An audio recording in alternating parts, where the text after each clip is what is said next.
I was a child, I had, it must have been a pneumonia. I was abandoned in hospital. My mother thought that I had died and went back home. She went back home and said, that boy is gone. And in Muranga District Hospital. But, well, I hadn't died, otherwise I wouldn't be here. So that time now, I must have been maybe 4 years.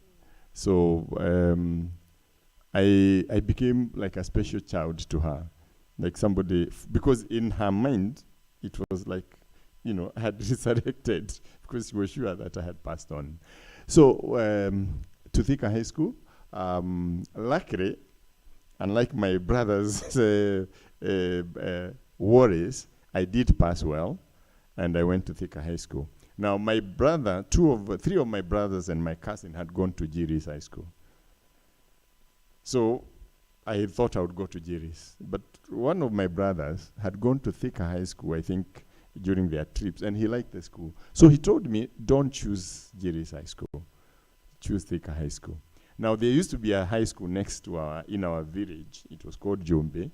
But the reason why I didn't want to go to Jombe, because when the guys were running cross-country, we would laugh at the last guys. I wasn't a good runner, so I knew if I go here, these primary school kids will always be laughing at me. So I was working very hard to make sure that I don't go to the school near me. That is one. The second reason is I wanted to carry a box and travel by bus to go to school. Because the guys who went to Jobe High School, their mothers carried their boxes to school.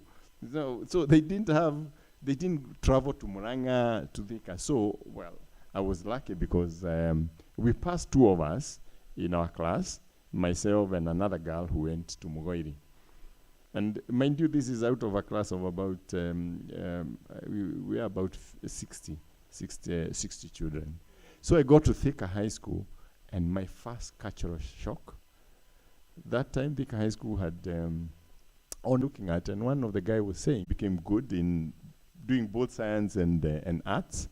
And because I enjoyed history, now we are going to Form 3, we are told to choose. If you don't want to do history and religion, and all do biology. So myself and one other guy, we were the only people who chose history and also choose biology. So we are supposed to be in a class of 2 people. But there were only 3 classes, so many other people were brought to that class. Literally, they were being forced to do history and religion, which they didn't enjoy. But I enjoyed history and religion, and I joined the sciences. So in the process, by the time we did our Form 4, I had made up my mind I'm going to do sciences, although I was very good in the arts. You'll ask me maybe what was it in the science?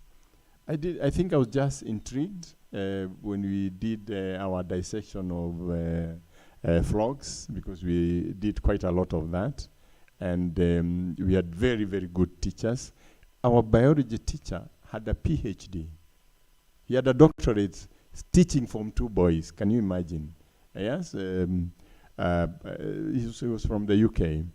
So and then we were taken on a lot of school trips, going to marine parks, going to the national parks. And then, you know, I think because of that, I really got intrigued by science.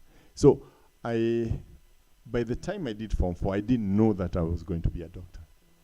But I knew I would do something scientific. So it wasn't a childhood dream? No, I didn't have those childhood dreams. My dreams were just to get out of the village and take a bus to school. That was big enough. I mean, getting out of the village and taking a bus was really a big deal. Yeah. You understand? And then in Form 4, you're dreaming about finishing Form 4, going to high school, going to university and buying a car. Yes, those are our priorities. What a simple life. Yes, very simple. Yeah. Very simple. But I think that's what you describe is really the challenge of a gifted child, you know, who is good at everything. So then what do you actually choose? But how do you then make the decision to go to medical school? And then tell us about, you were in medical school in the 70s. We have no understanding of of what med school in the 70s was like. So yeah, just paint that picture.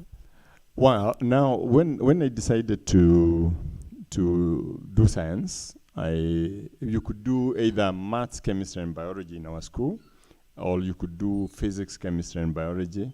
To be frank, I never liked maths. I wasn't good at it. So in Form 4, we were organized in sets. It was very cruel. Set 1 was for the top maths guys.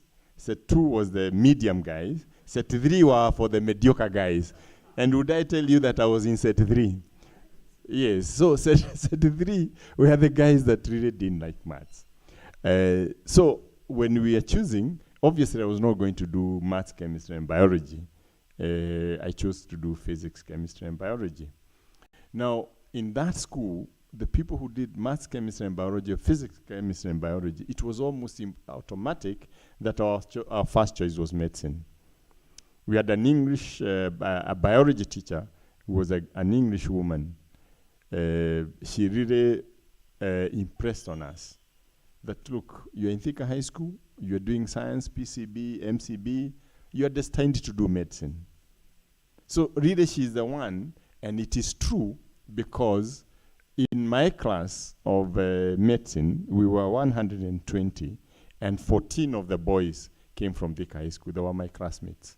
So 10% of the class came from one school because of that influence of that lady. And it was the same with the class before us. There are quite a good number of people who went to do medicine. So we have done, again, in A-level, in Thika High School, like I said, you knew you were going to university. Because the pass rate was maybe, the transition was about 95%. So if it's 95%, university, here we come. We didn't need to think about it. The only thing you're battling with is, will you get the points to do what you wanted to do? So luckily I did get my points, and I got my first choice. But you'll be very shocked because